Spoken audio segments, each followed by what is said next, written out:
we are live. Some little technical difficulties with our intro there, but I'm sure it'll all work out in the end. That's the most important thing. Good afternoon. My name is Dr. Brent Turvey. I'm here again with my forensic examiner, Melanie. And this week we're going to talk about a subject that is near and dear to everyone in the world who has a smartphone or social media, but that nobody talks about at all. I kind of have raised this issue in the past, but from a very ignorant standpoint, from a very limited perspective, which is to say the perspective of me and not inclusive of other perspectives. And Aurelio is going to show us this article that just got published in the Wall Street Journal. And it's about research that was done relating to Instagram and the sheer nature and volume of online harassment of women that happens on Instagram and other, by extent, all the other social media platforms. And basically, there was research that was done based on women who are sharing their horror stories, the text messages. And this is by the way, I want to make this very clear. It is very common for some people who receive threatening or harassing texts to reach a peak point of frustration where the only avenue they have for redress is to post those messages online on their own social media accounts to out the person who's harassing them, who they know or who has identity they know, in order to get them to stop. And also in order to get the social media platform to stop. And that is the number one problem, that social media creates an environment, creates a context that not only encourages the harassment of women, but it monetizes it. It has monetized the harassment of women because it makes us, we think we're looking at a feed that we control and that we understand. No, the feed is curated based on our interests and our likes. So the feed is curated. We only see the things that the algorithm thinks we like, and then or that the algorithm wants to show us. And we like, but by like means we will interact with it. And then if you look at the comments, even the comments we look at, those are curated. We don't get to see all the comments. We only see the comments that social media will think that we'll interact with. And so our feed is full of things that we think that have sort of normalized making a commodity out of women and their sexuality. And this is an extension of a regular context, of a machismo context, where men only think of women in that term. Harassment, what we say, the harassment, violent threats, image-based sexual abuse can be sent by strangers at any time in large volumes directly to the direct messages of other people without consent. And the platforms do nothing to stop it. Not that they can't, but that they don't. They refuse to. They actually want this kind of interaction. This kind of interaction is actually good for the monetization of the platform. I want to just, for me, I have had my own experiences with this kind of stuff that comes nowhere near the power imbalance and the lack of safety and the fear that this can generate for women. So, Melanie, I'd like for you to talk to us about your experience, because you can read this article and you can feel like you're very detached. Maybe you as a person are not getting the same level of harassment or interaction. But I think, but personally, I don't know any women this isn't happening to, except for my mom. And that's because my mom doesn't barely use Facebook. Except for my mom. Yeah, when you first posted that article, I read it, and you knew that I was going to come back and say something about it, obviously, which is the first thing I did as soon as I finished it. A tad frustrating when I'm reading an article that has now come out into the public because it is influential women that are discussing it or coming forward about it. This is not new. No. And you said that we don't talk about it. Absolutely, we don't talk about it in a public sense. That's right. But women talk about it all the time. That's one of the most important things right there. Men hear that. Say that again, Melanie. Women talk to each other, right? Yes. Say it again. So what? So, and you talk about us? What? What? And our bad behavior, our shitty behavior? That's correct. Yes. That's what we discuss. And we show one another all of your pictures and your messages, just so you know. If you're some random and you're coming into our account and you're sending something, we'll be like, look what this guy sent. Can you believe that? We talk about it all the time. Now, you said you don't know anyone that it's not happening to other than your mom. Similar. Every person that I know, every friend or acquaintance of mine goes through the same thing. Now, also different levels, right?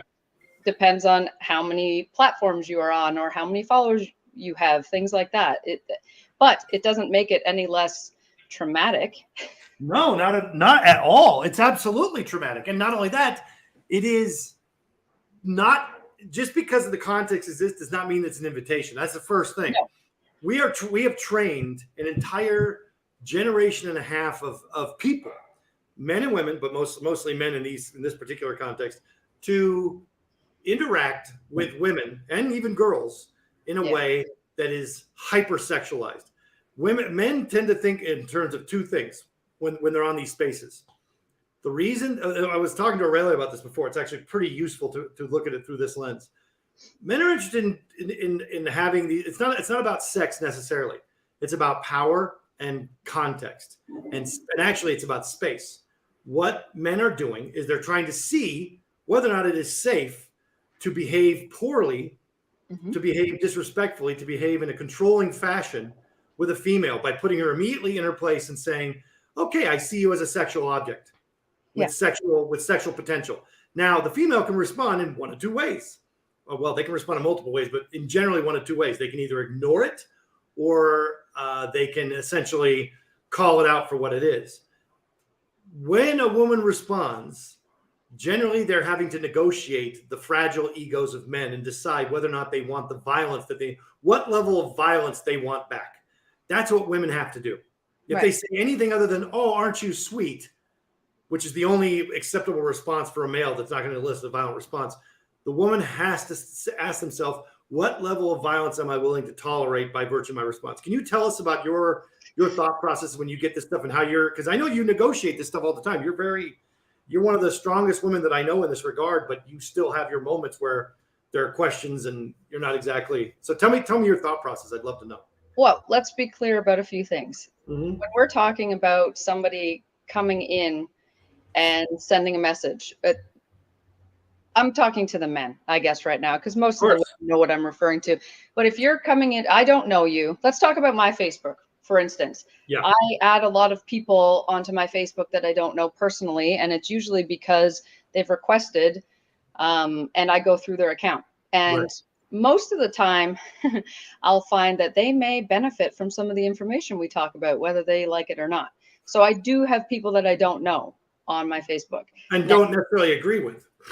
Absolutely. But I see a benefit with them maybe catching some of our podcasts or reading some of the articles that I share through you and things like that. But when I have a random person come into my direct messages, there's two different types. There's not like there's a forward sort of, I open it and it can be an actual picture or an image, or you open it and it's a compliment, or the other ones, which I find happen a lot, are just, hey, and then they see if you interact, right? So they want to see if you respond to them. So is there a reason you're not on here? I'm talking to myself. I'm here. I can't see you. It's strange. You're too important. That's why. There we go. I don't like talking to myself. I want to talk to someone. I'm right here. I am right here. So these ones I find very interesting because it can go one of two ways. There are some people that reach out with actual questions about what we do or how to find a textbook and things like that. But then there is the, hey, and then if you respond, and then it's the, I think you're beautiful, send me a picture with like fire emoji and heart eyes and eggplants and peanuts and all this crap comes after it. And I can tell you that— Wait, eggplants and peanuts? I'm a neat decoder. The girls know what I'm talking about, but I can tell you, if that message comes through, you better be prepared because there is a dick pic right after it. It never fails. They're like, send me a picture. Here's me. And then we go back to like 5 when people are exploring each other, like trying to figure out what our bodies are. And they're like, I showed you mine. You got to show me yours. And then the anger that comes after either no response or a no thank you. That's right. I have found in my experience, if someone's reaching out and I don't respond, because I don't respond to a lot of people ever. And if I get a hey and I don't respond, I'll get another one and then another one. And then oh, you're a bitch. Yeah, that's what it is. And then they'll start yelling at me. And then I'm attacked by men for false advertising. What was the advertising? What was the advertising? The false advertising is I don't put my relationship status ever. I don't talk about if I have children. I don't talk about any of that. My Facebook. So you like what you want privacy? Yeah, but that's not okay because I post pictures. Right. That is a direct invitation, right? Yeah. And men see everything that occurs on social media as an advertisement. That's right. And everything that they see is curated so that they will see it as an advertisement and interact with it as though it's an advertisement. And women, in turn, are rewarded for creating posts that essentially appear to men as an advertisement, regardless of the intent of the female. Even allowing someone onto your platform, a male, as a female's perspective, if I say, sure, you can follow me. Yeah. That in their mind is a direct invitation that I am interested in them personally, which is 100% not true. Wait, what? This is going to come as a shock to many men. And one other thing to talk about in my experience, since you asked, are men who post comments on my pictures for everyone to see. We just went through that not very long ago. Yep. For anyone who doesn't know. If they have any shame whatsoever, they delete the comment, obviously. And I leave them. So that's the thing. Public service announcement to all the men on my page. I will leave your shitty comments for the public to see. And if you don't erase them, I'm probably not going to interact with you ever, but I will leave it there for everyone to see. And let me decode this for the men. Shitty comments are comments where you assume that any female exists primarily to receive your attraction. You may, like, one of the most innocuous comments a man can make, but also one of the most hurtful, is to say, "Oh, I wish you would smile more. You'd be way more pretty," to a woman. Do you know how many times I've heard that? I can only imagine it's every day, all day, your whole life, probably. Every day, all day, my whole life. You should smile more. Exactly. And what you're saying is, you would be more attractive to me if you smiled more. And the response from some women now is basically the truth, which is that, what makes you think that I'm trying to be attractive to you? I'm not interested in attracting you. And that's the false advertising part. That's the part where men get upset because they think, well, you've sexualized yourself by looking attractive and putting yourself on social media. Therefore, that's an invitation for my attraction. They believe that. That's a child's thought. That's not a grown-up thought. It is. And I want to give the example of the comment that was left publicly on my Facebook to give people an idea of what we're dealing with. It's not just, I posted, and this does not make it okay either. I'm just comparing the two things. There are pictures that I have or that women will post in bikinis or in lingerie or things like that from a modeling shoot or something like that, right? There's nothing wrong with that. The picture that I posted was me in a hoodie with 3 dogs sitting on me. And I just stated, there's no more room on the couch, or I need a bigger couch. And some man said, I wish I was the dog between your legs. We have a lot of fun. There's a line, and sometimes it's not always easy to see, but that one's so far behind you, it's obvious. But that's what I mean. There's some subtle messages that come through. And then I also find that we're scared all the time. Let's be real about that. So even if you come, and we have been raised to believe that we need to be polite, right? So sometimes I'm listening. We're going to pull up a case, but that's exactly right. Keep going. You're right. So we are fearful. So we can get a message to come in and say we know the person, right? Briefly, an acquaintance, whatever, and they reach out and we feel bad for not saying, hey, how you doing? Or whatever.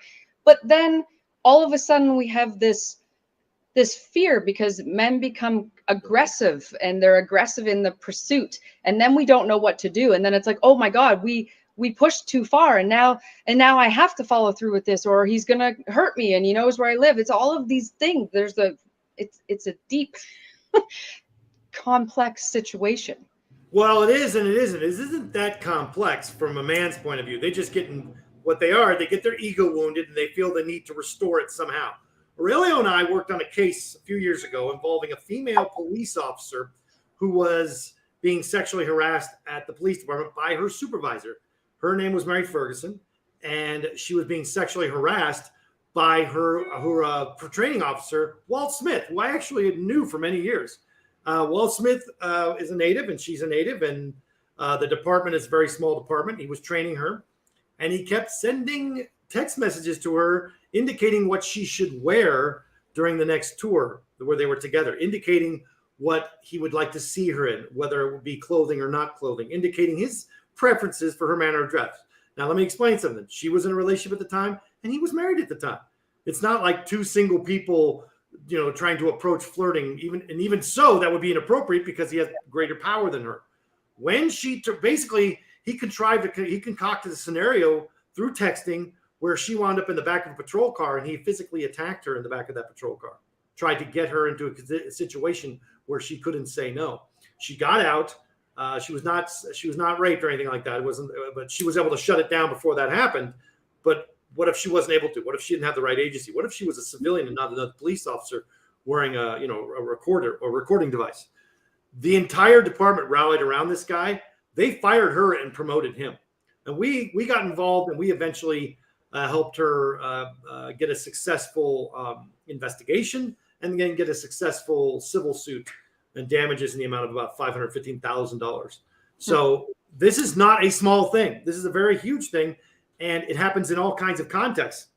And there's two kinds of contexts we're talking about. One is where maybe you don't know the person, or the person is completely hidden their identity from you, all right? Or the other context is you know the person, or you think you know the person, and they are either on an equal footing with you, a family member, or they are your supervisor at work. All these contexts arrive with their own level of violence, threat, power imbalance, and the word you use, which is the most important, which is fear.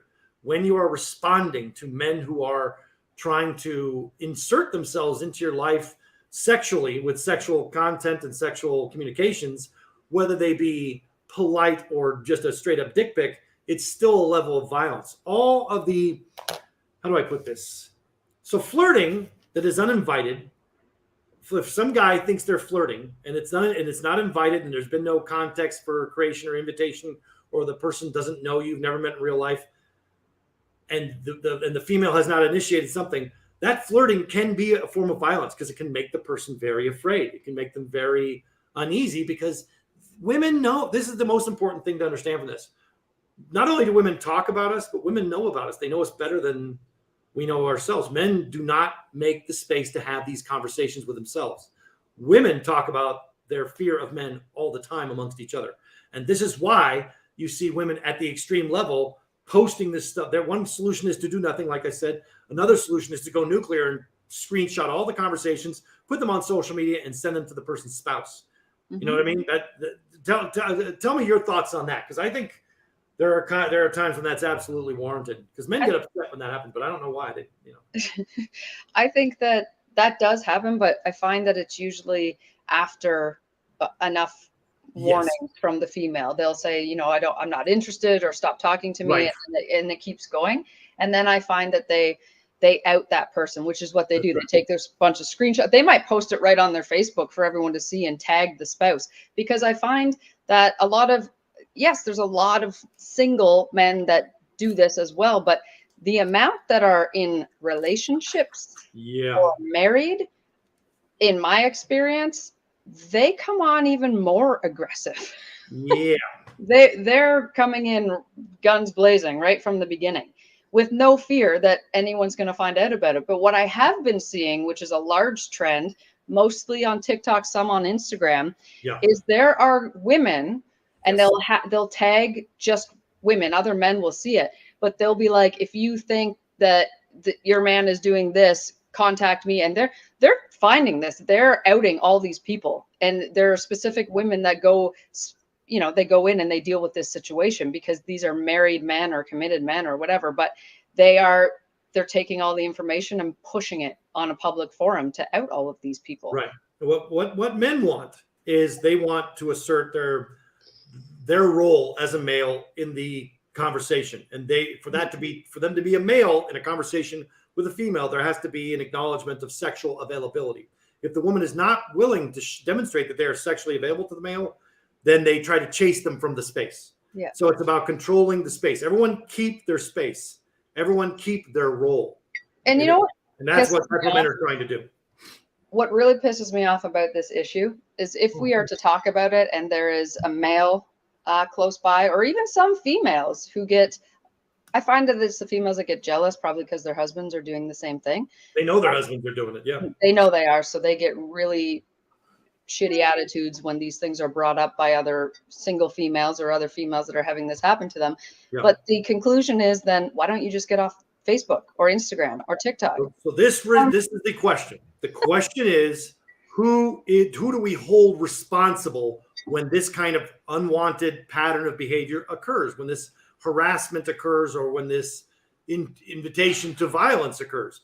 We often, because the female identifies themselves, because out of frustration and not being heard, or not, the platform isn't responding, the people in their life are not believing them, and the male is just upping their behavior. So the only thing to do is to put it out there. Mm-hmm. They're the one who's available, and we make them responsible. Yeah. Culture, society, other men, other women, they want to make the woman responsible. So the interrogation goes to them. And I will say this. I was talking to Aurelio about this, and this is one of the better conversations to be had among friends that are men, is that we need to be talking about consent, and we need to be talking about what makes women comfortable or uncomfortable with us in the way we behave. The problem is space. Every single context that exists for men does not exist in a way that allows us to have a conversation. There's no space for men to have this conversation among themselves. There is no space for that. And by that, I mean, every context is fraught with emotions and politics and gender stereotyping and trying to play up to a particular image of self or whatever. All that stuff gets in the way of having an honest conversation about who you are as a person, who you are sexually, what it is that you need sexually, and the kind of partners you're looking for, and how to negotiate consent. How to have a conversation with somebody about consent.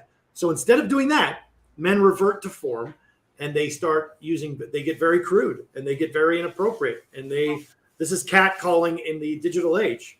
They think that your photograph that evokes something in them is permission to essentially start down a very explicit or very intimate sexual path from right out of the gate, as you say, to use your language, right out of the gate. Yeah. And we hold the women responsible because they're available to have a conversation. The men, we're not holding men responsible at all for their behavior. We're not trying to talk to them at all about it, and we're not encouraging them to talk about it. No. There we go. Aurelio's put up the slide about what's called the concept of enthusiastic consent. There are many different kinds of consent, but the reality is what we are looking for in a sexual context, if you're a grown-up, is enthusiastic consent, both people wanting to have sex. If both people do not want to have sex, then you probably shouldn't be doing it. That's the first thing. Second thing is, no, everybody has the right to say, no, I don't want to have sex. I'm not interested in having it. That's a fundamental human right. And every interaction between a male and female is not simply about sex. And for men, the men who are doing this, who are causing this harassment, they'll say, well, it's not about sex at all. Yeah, of course not, buddy. You have no shot or chance with this person that you're harassing. What you're trying to do is humiliate them, put them in their place, and move them out of the space so that you can control the space. That's what it's about. Respond to me about that, because I think that's something that gets lost. I was just going to say that how many times I've heard that it's said to myself and other females that, well, stop complaining about it. If you're not going to do anything about it, or you're not going to come off those platforms, then you're asking for it. Right. And then I was also, I lost my train of thought. It's okay. Oh, consent. Yes. I just wanted to be clear that consent is not you sending me a random message that asks me if I want to have sex with you. That's a very fast conversation, right? That's not consent. That's not like it. I get that you're asking the question, but don't just send me a message like that. Because that message happens. Is a level of intimacy that hasn't been earned yet. Right. Exactly. Or it implies that you are somehow available. You've made it clear that you're available in the sex work industry or something like that. Well, I guess. And that's what I was referring to before. That's why I got yelled at multiple times because apparently I'm on Facebook and I don't have all of these private, like private life things up that I am advertising that I'm available. Right. Your privacy indicates that you're only there to use social temporary media. Companionship. Right. Temporary companionship. That's right. The temporary companionship business. That is the problem is the way that men communicate about sex, and the way that men do not communicate about sex. We are culturally trained and reinforced to interact with women and with social media as though we're interacting in a commercial fashion, solely in a transactional commercial fashion, not considering who the person is and not considering what they need. Yeah. No, we also don't care about your opinion on what we look like if we change our appearance, just so you know. That's another thing. I like this better. Oh, that's fantastic. Thank you for letting me know, man. Oh my God. That again, it's about demonstrating here. I'm the male here. You are obviously doing that for me. Therefore, I'm going to give you the approval that you need for this situation because I'm the male, and I'm putting you in your role. And if you respond to me in a negative way, I now have the right to be violent with you and aggressive with you. Absolutely. And I don't mean physical. Physical violence is the violence is a continuum of behaviors. The physical part is at the end. All right. Yep. It starts with behavior, with language, with words, with context, creation of context and space, and abuse and exploitation, and coercion. Then we get into the physical stuff. So anytime you're trying to move somebody out of a space, even if it's just verbally, with humiliation or with threats or with antagonism or passive aggressiveness or just awful, shitty comments that are designed to humiliate or frighten, that's violence. That's a form of violence. And we do it really quick when we get hurt, when we think we're being rejected. Absolutely. And let's touch on as well, we spoke about this briefly, the pandemic and the lockdowns. Yeah. Oh God, yeah. The increasing behavior. Bad behavior. Guessing. Yes. So, bad behavior that happened through the majority of the lockdown. This increased everything tenfold in my experience. I cannot disagree with you. Aurelio and I went to Las Vegas for a case about how long ago, Aurelio? Like 8 months ago, Aurelio? About 8 months ago, we were in Vegas and we were staying downtown on the Strip. And I like to play blackjack, and there's a lot of I like to go to different places. And one of the places I went to was the D. And in this context, you have the dealers who both dance and they do blackjack and whatever. And I was sitting there with I was sitting there with this dealer, and she was a young lady. And I said, "How you doing? You doing okay? You seem kind of off. You seem kind of sad." It was just me and her at the table. And she stopped everything. She put down the cards and she started to cry. And she said, "It's so bad. You have no idea. There's so much harassment. There's so much stalking right now. They have hired only ex-cons because those are the only people who are working. Like we got girls here with ankle bracelets on. We got guys who work security who have felony convictions who can't have guns and they got guns. So they're not responding to anything. And even the black men are treating us badly now. Even the black men are treating us badly." And I thought that was the thing. Aurelio walked up right when she said that. And that's the thing that resonates because they understand that in the past that white guys are going to do this, but black guys aren't. We assume white guys are just going to be shitty to all women that they consider to be sexual objects. And that's like all women. But then when they said even the black men do this now, it's like, okay. So from their perspective, the disrespect, the danger, the threats, the harassment was getting worse and worse and worse and worse. And in the pandemic, people coming out of it felt like they had an entitlement to behave as badly as they could. Mm-hmm. Talk to me about that, because I think that's kind of where you're going with it, right? Yeah, I find that it's definitely going. I feel like the behavior, they forget they're not behind a screen. We already talked about this isn't right on so many levels, but you can be out in public and they're speaking to me or other women the same way that they're posting these comments or, sending these private messages. They're just doing it in public. And one more thing you said about stalking. After the second lockdown, I was grocery shopping and I had some man follow me around the whole grocery shop. I remember you told me about that. You actually sent me a picture. Yeah. And then he followed me. He tried to follow me home, but I knew that he was behind me. So I drove around my not very big town. For anyone who doesn't know, I live in a very small town. I drove around like an idiot, like I was lost for almost half an hour until he realized that I knew he was following me and he left. But he followed me the entire time. And I know he was waiting to come to my house, and I could guarantee he's going to be like, hey, ma'am, let me help you with your groceries. That would have been his attempt to talk to me. But the behavior, you told me that. Right? Who does that? Very unstable men. Yes. Let me play it. Very unstable men who do not spend enough time around other people, who do not talk to other people, who are not properly socialized. Very unstable men who have this fantasy that this is part of some kind of courtship. But the moment that you reject their attempt at courtship, which it's not, because it's a violation, they're putting you in a very bad spot and putting you in their context, their element, their preferences. They're projecting their scenario onto you. When you don't live up to that, when you don't respond the way they want, the potential for violence is increased. And that's why you're afraid. That's why it gets problematic. So in your experience, what's the best way to handle this for you? I don't think we should be answering for everybody, but I would love for people to know how it is that you respond to this kind of stuff. To which? In person or online? First, well, online is where I think we want to talk about, because in person, I mean, you just described it. You avoid. Yeah, I honestly. You're in the golden age of penis portraiture. That's what it said. You're okay to send an unsolicited dick pic. For all the men out there, this should be obvious. But if somebody's not asking you for a picture of your genitals, you should not send it to them. That is considered harassment.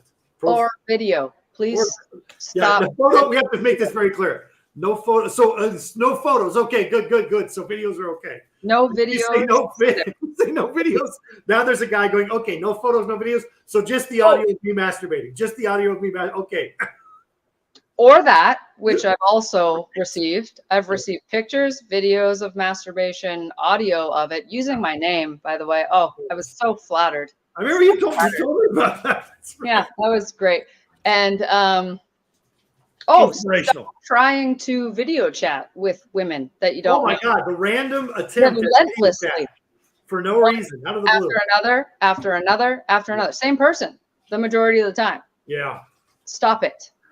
Stop doing that. If you have not arranged a time in this day and age, if you have not texted and arranged a time for a call where the person agrees to call you, calling is in terms of a video chat is very aggressive. Unless you're close friends and you know if you're close friends, you know each other, you got a good relationship, that's one thing. If you're somebody that does not know the person, they've not solicited contact with you, you're coming out of the blue, you've not made an arrangement, and you're trying to video chat, that's not only aggressive, it's violent. I think. It is. And I never pick up. Note to all the would-be stalkers out there. I will not pick up your call, no matter how many times you call. Wait. What if it's that 8th or 9th time that you really just crack and give in? And what if no? No, I'm sorry. For the first 7 times when you didn't answer, that was your final word. That 8 times. You know what though? 8 maybe. Right? 8. But now there's a guy writing that down going, yes, I knew it. Oh God, no, don't. No, just don't. It's never okay. Honestly, I don't interact at all anymore. I just stopped. I like to stir the pot. I really like to see how ignorant people can be. So sometimes I put, a little fishing line out there to see what comes back. But it became when we're not talking about 1 or 2 messages every once in a while. For females, we can open up private messenger on any of those platforms and have multiple men. Whether it's TikTok, Instagram, Facebook, WhatsApp, doesn't matter. They're just flooding you, right? LinkedIn. Let's not leave out the professional sites. Can I just say something? LinkedIn is turning into either an inspirational whatever for crystal healers and Jesus freaks. I've seen that. Yeah. Or it's becoming a right-wing white nationalist, pro-army, pro-police, pro-white national rally, constant 24/7. It's very depressing to me. It is, and they're messaging on there too. There's no site. If there is any option for private message, Yeah. women are getting unsolicited messages from men, multiple per day. Yep. I just delete everything. I just don't interact at all. Right. I don't want to see, hey, how are you? Nothing. Let's talk about some things that I think we earlier and I talked about before that might help us contextualize this problem.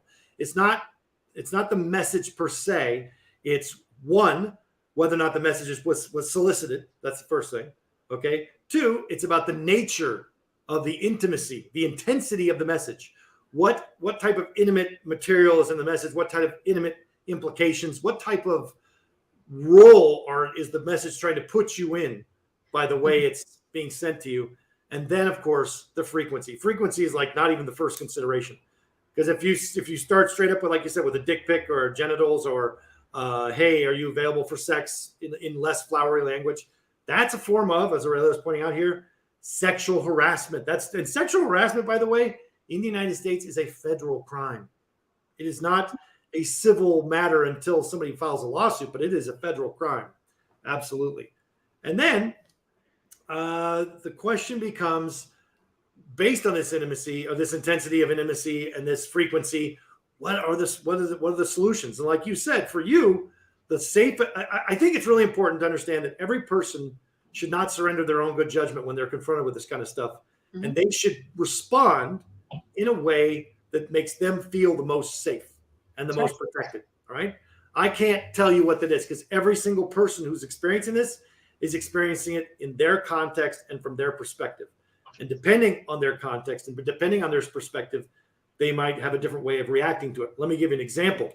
If you've got somebody in a context where they're receiving dick pics from their police officer supervisor, let's say, mm-hmm. What should they be doing? Well, when Mary Ferguson started receiving unsolicited text messages and text messages of a sexual nature, of an intimate nature from Walt Smith, she took it to her supervisor, to the lieutenant of operations. Then she took it to the chief when he did nothing. Then she took it to the city administrator. None of them did anything. So she took it to the assembly. All right. She took it to the boss's boss, and the boss's boss's boss, and then the assembly. She did everything the way she's supposed to do it, and she's still blamed. She's still seen as the problem. Mm-hmm.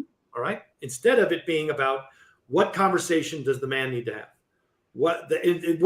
In the response to this investigation, the chief and the operations lieutenant both responded with quotes from the Bible and men are from Mars and women are from Venus, and about how she was overreacting, and it's just a miscommunication. Overreacting. Yeah. Don't be crazy. Don't be crazy. Right? Don't be crazy. All crazy. All the women are crazy. And I want to just say this right now: women you're not crazy. Anyone who's saying you're crazy is probably trying to gaslight you into a context where they can either control you, humiliate you, or make you leave the space. Yes. And also, before everyone comes attacking us in the hashtag, they want to attack me. I'm white. This not all men nonsense that some people come forward with. Yeah. Let's just be clear. I have not spoken to all the men on this planet, so I'm not referring to all men.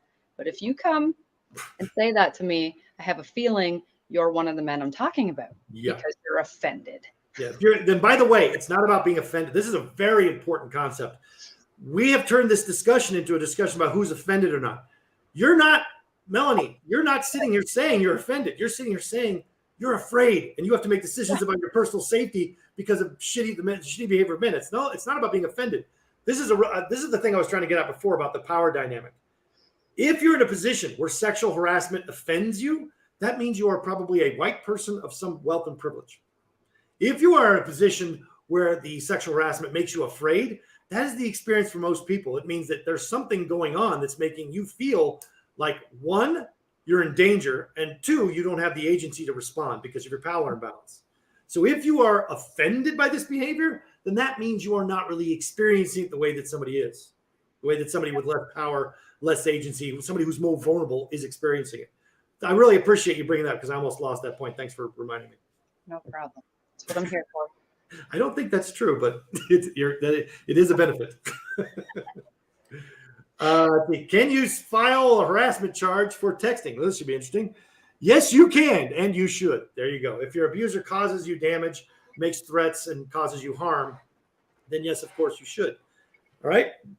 The first and most important lesson is to always, if this is happening to you, screenshot everything. That's the first thing. Right? Screenshot everything, including the contact information and contact page of the person doing it. All right. No matter what is going on, no matter what you ultimately decide to do, you need to screenshot that shit because everyone's going to gaslight you, your friends, your family, your coworkers, your mom, my mom, particularly. No. Police. The police. Oh, sorry. Jesus. The police. They're all going to get you to try to think lawyers, you're reacting, right? The judges, the lawyers, the legal system in general. Okay, let's be real for 1 second. This is all well and good. Yes. I could have albums upon albums upon Yes. albums of this Yes. kind of behavior.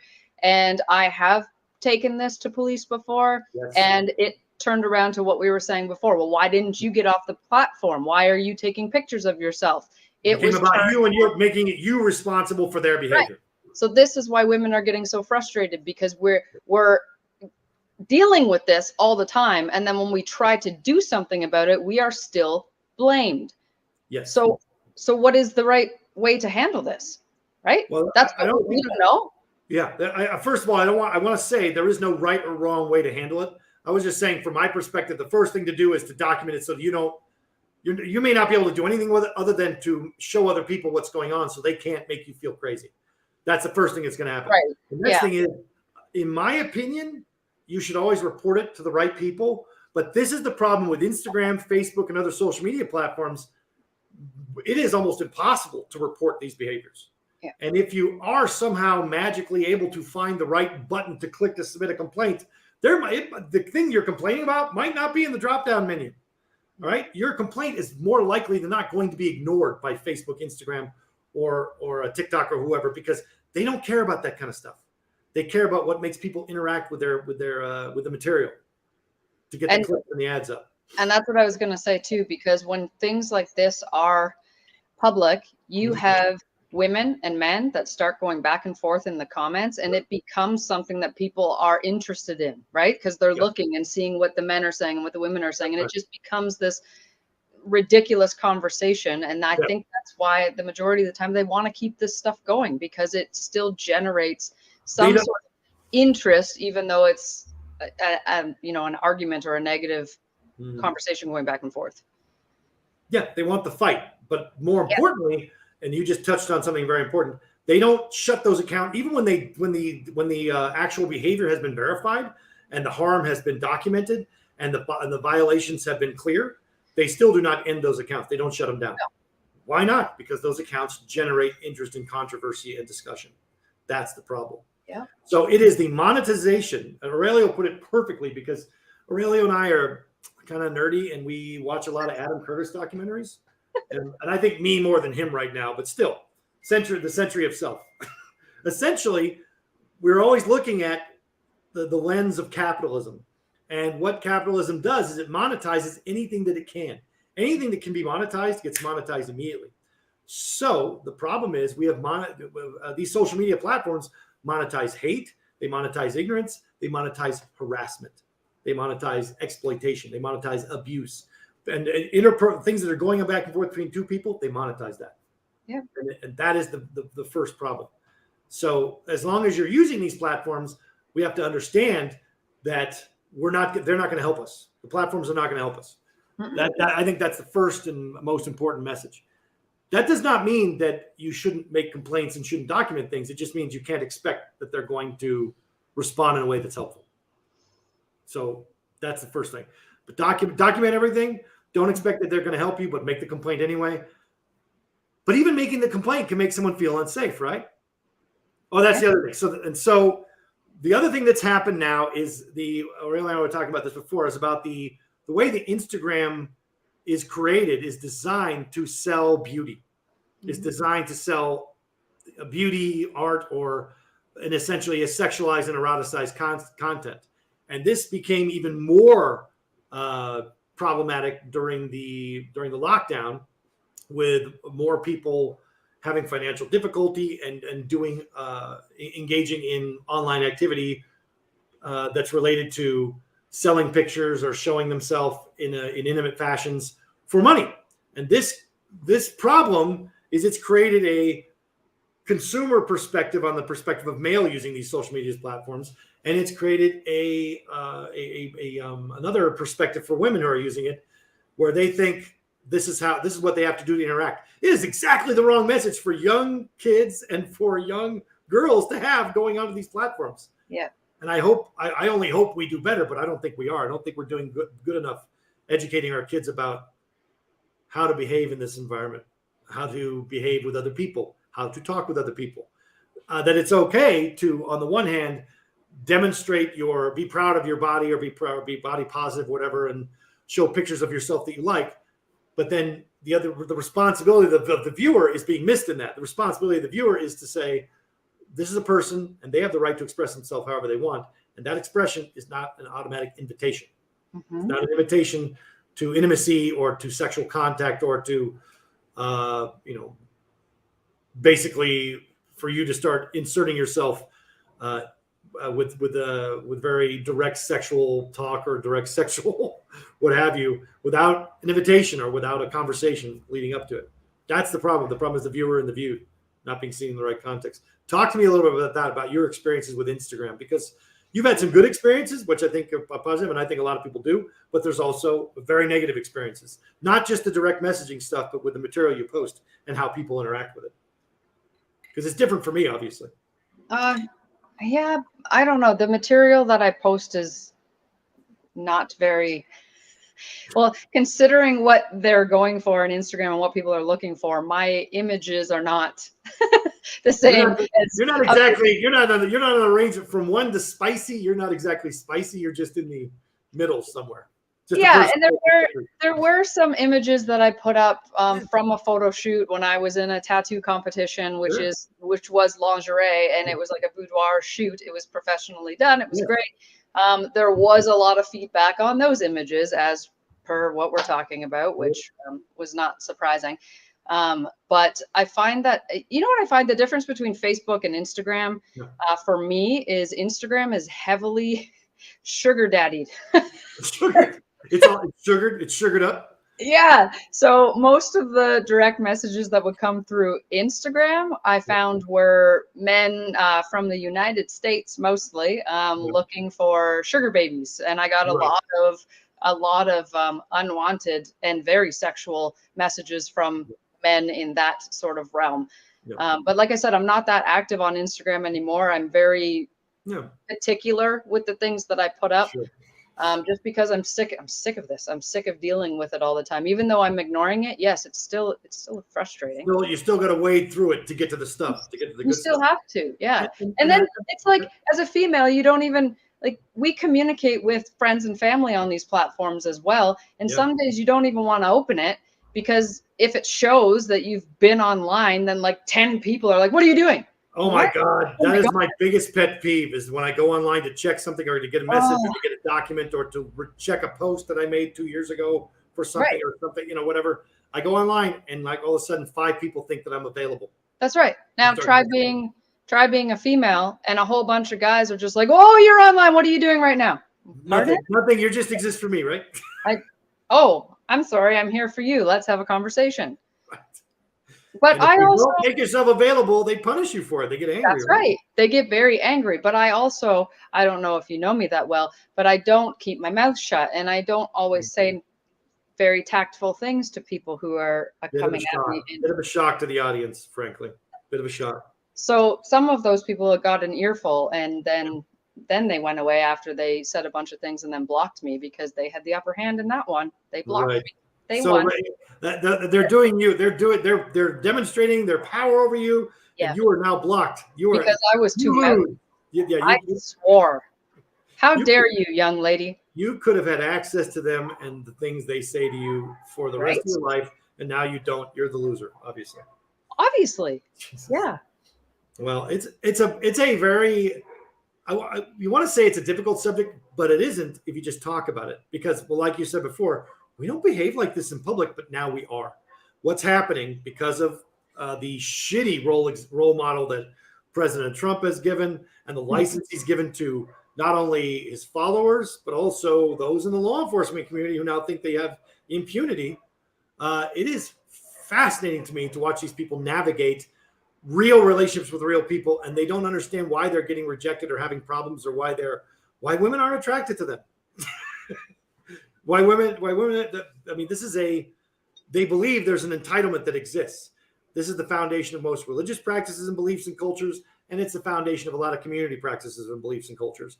The contexts are designed to put women in a space where they have to say yes, or where they have to say, where they have to agree and demonstrate they know their place to the men around them. Yeah. And this is an extension of that. I just wanted to check if there's anything else we needed to mention. I find when I'm out that I just don't even make eye contact with anybody. Ooh, on that note, a mask, for example, you just made the really good point. There's a lot of people who are going to keep wearing masks after the mandates die down. And a lot of them are women. And the reason why is because when they have their mask on, the men can't comment on their smile, or Absolutely, how they look, or their makeup, or whatever.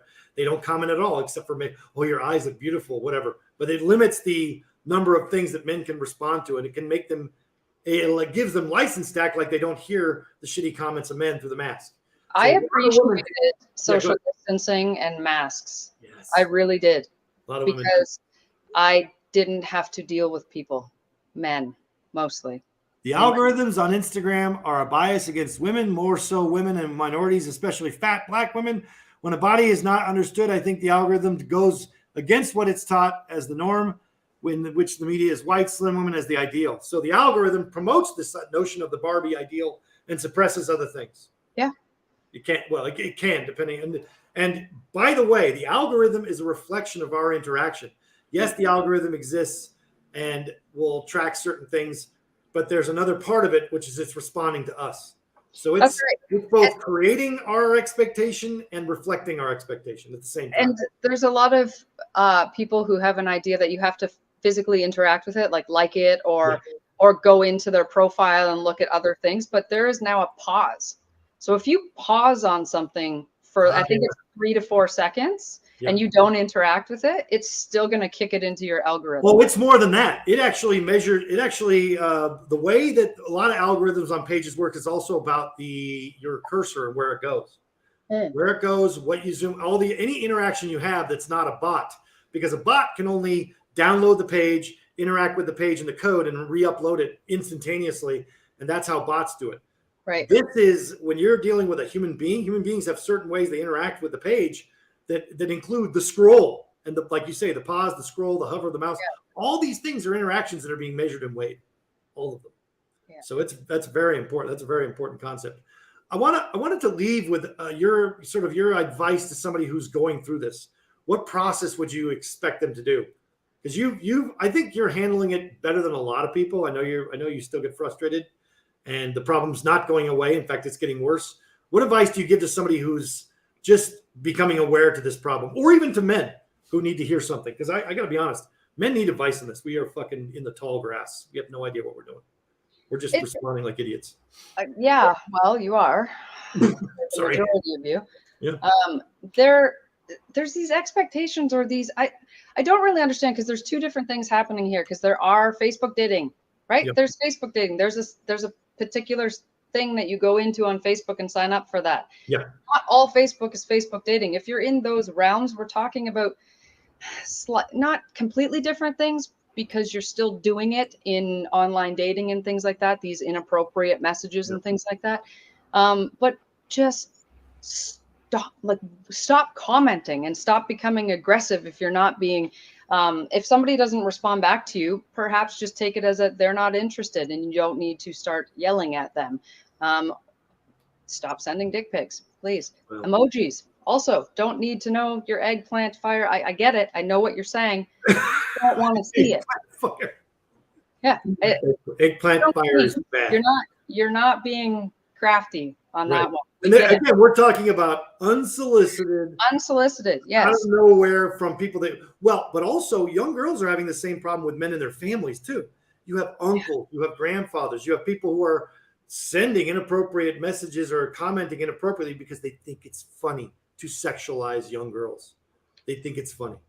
Yeah, yes, young girls, women, all of them. Yeah. All of these jokes that have anything to do with, if you say, "Haha, I'm just joking after," just stop saying the things before that every Yeah. time. If you have to say I was just joking afterwards, you probably shouldn't have said it to You begin shouldn't with. have said it. And a lot of that is around the appearance of a female, whether you're like, people are sexualizing kids and they don't even, like small children with these jokes, and they don't even realize it, saying things like, oh, that little girl's going to be a heartbreaker, or she's going to stop sexualizing children.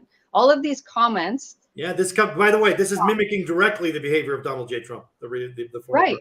president. I don't. Directly mimicking and directly applauded by the Christian conservative right as a person who's promoting good family values. Because in their mind, and this is a big problem with the United States, we have a culture of sexuality that hypersexualizes our kids to the point where we are thinking of them as a future commodity all the time. That's right. That's a very big problem. And then these young girls, since we're speaking mostly about girls right now, they grow up to see that this is normal behavior. And so then we just get used to it, right? These are the ones that are most damaged by it, the expectation. Right. The expectation. What you're saying is they normalize the violence and the aggression against them. And culture and society does the same thing by interrogating them for their behavior related to the violence of the aggressor. That's right. But like I said, I found the most impactful way to not have to deal with it is to ignore it. Like if you can ignore it, then you should. Right?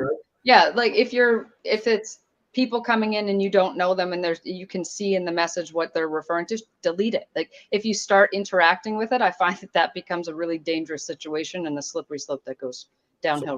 First, always ignore it. Second, don't even interact. No. Interaction takes lots of forms. But then finally, this is all good and well, but what if the person is somebody that you know? Well, that's when you have to document it and you have to go somewhere and report it if it continues. What if it's your uncle or your family member, or what if it's another woman and that's not harassment, that's just them commenting on your your whatever, your surgery, or you're showing too much skin, or you know what I mean, or that tattoo makes you look like you're whatever. You want to finish that sentence? Like whatever it looks, man. I really don't. I think we should. Let's wait, whoa. Stop. Tattoo makes you look like no. I should really do this to really step my foot deep in it, because I think the audience wants. Let's hear it. All right. What were you saying? I was trying to quote you from last night and I lost it. That's why I didn't. Oh, it's me. It was my fault now. It's something. No, it's my fault because I'm stupid. I can't remember exactly what you said, because you said it so well. You were talking about the context of having when somebody has tattoos. There is this. They follow me around the store like I'm going to shoplift. Or they approach you to stay away from your, married male or friend. to stay away from their men, because apparently on Instagram, the guys that they the female pictures that they interact with, that's right, have lots of tattoos and don't look like their wives. So apparently, I'm a walking version of their problem. You're a mirror of. I'm a criminal. A drug dealer. What else have I been? A prostitute. It's not that you're a homewrecker. You're just a potential homewrecker. I am. That's right. So that's what my tattoos make me look like. I have found out. And that's not my opinion. That's just, I feel like that's a wrong impression that a lot of people make. And it's because of the way the feed forces you to interact with this material. That's right. The way that your social media feeds force you to interact with this material, you become accustomed to seeing certain images associated with certain activity. And therefore, you take that into other contexts with other people. And you see, they're wearing this uniform that I associate with this. Therefore, it's an invitation for me to treat them like that. Exactly. Yeah. Instead of seeing a person and going, I should probably, if I want to sexually interact with them, maybe I should talk to them first. Probably. See if that's something they're interested in. Don't just come out with that either. Don't lead with the dick pic. Don't lead with the dick pic. Nope. I hope I answered that question well and within the limits. Online or in person. Oh yeah, online. People need to know that in person are even weirder. Yeah, let's leave our genitals in our pants, man. Well, could you? Yes. I think that's always good advice. Always good advice. If you're thinking If no one has made a request and you're thinking it's a good idea, it's a bad idea. Yes. And people with tattoos are not carrying drugs all the time. Thanks. Not always. No. You're not always trying to conceal heroin track marks. I'm not. Nope. That's what you said to me. That's right. That's what I said. I knew there was something, right? I was saying it as a wrong thing to think. Or that's what you thought and you put it in that context. Oh man, get out of my head. Stop trying to infer my stereotypes, especially when you do it so well. I already know. Everybody does. Everybody knows. I know you better than you know yourself. It doesn't take much.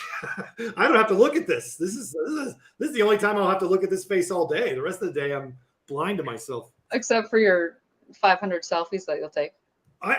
Let me just check. What's the average number of selfies that I take? I think it's less than 500. I'd like you to retract your bullshit statement because at minimum, let's see, we got a string of 5 to find the right one. But wait, we agreed upon this yesterday that you and I take selfies and figure out which one makes us look the most normal. Well, yeah, for the content. Which one makes us look the most normal?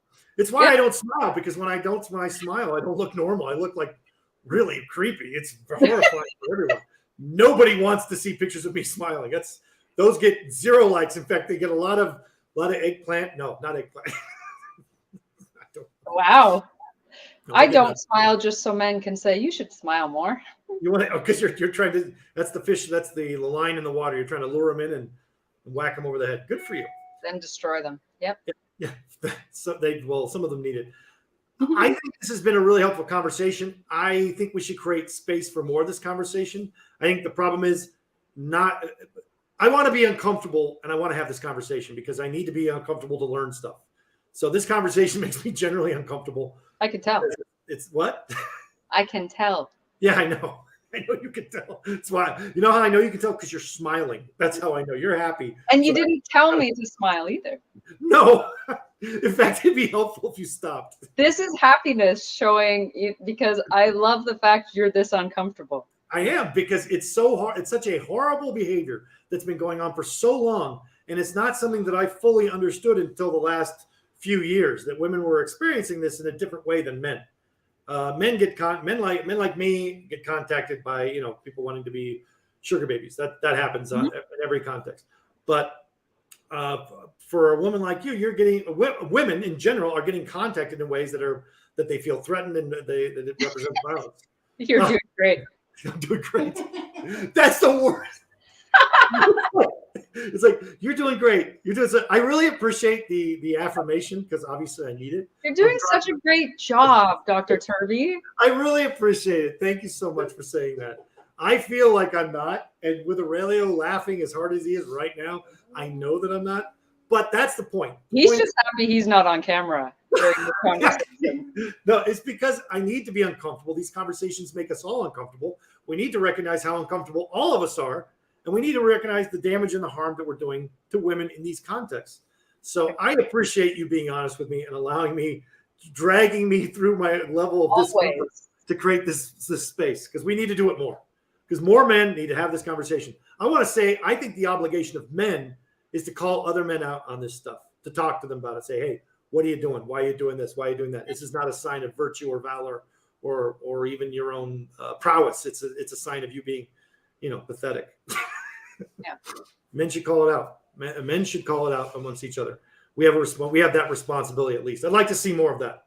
More men acting in accordance with the way that they say they act, whereas on social media, they're not acting that way at all. No. So that's how. And if anyone reaches out to me after this podcast, I'm going to do a slideshow of your messages. Please. And we'll play it next time. Of my messages? Mine are really boring. Yeah, mine are like any minute. Slide after this podcast. Yep. No, exactly. Perfect. Thanks. We'll show I'm like the one-word answer king. So. Yes, you are. Great. We'll do. It's so important that we keep this space open for that, because I want to have this conversation more. Thank you for sharing your perspective, because I think there's a lot of people out there who are experiencing this who feel like it's only them, and it's not. No, it's not. Right. And there's a lot of men out there who think they're not doing it. Aurelio said something to me really important earlier today. He said, "You look stupid." No, that was before that. He said, "Stop staring." No, he said, "Any man who says I've never done this, that's not somebody you can trust." Because here's the reality. The reality is as we get older and we learn more language and we get more tools, we retrospectively review our past behavior, and we sometimes see the damage we've caused. We sometimes are aware of the things we've said and done, put somebody in a bad spot, or that maybe have caused them to be afraid when we didn't mean that. But we did it anyway because we were ignorant. You know what I mean? So any man who says, I've never done that, well, that doesn't seem likely. It seems more likely that maybe now you don't do it, but maybe before you had to learn some lessons to stop bad behavior, or saw some examples that prevented you from behaving badly. It is very unlikely that any man has ever gone through their life without putting another female in a position where they felt afraid. Very unlikely. So, what? Oh, you're right. I agree. Shit. That can't be good. Is it ever? No, well, it can be. So I want to just end with that. If you think that this isn't something you've done as a man, then you need to rethink your entire interaction with women. Right? Mm-hmm. And as a woman, if this is going on with you, you're not by yourself, and let's keep talking about it. All right. That's the best way to keep the light on the subject. All right. This great space has been created in this last few years for these conversations, and let's take advantage of that. All right. Thank you so much, Melanie, for being with us this week. This has been The Hard Truth. We will see you next time.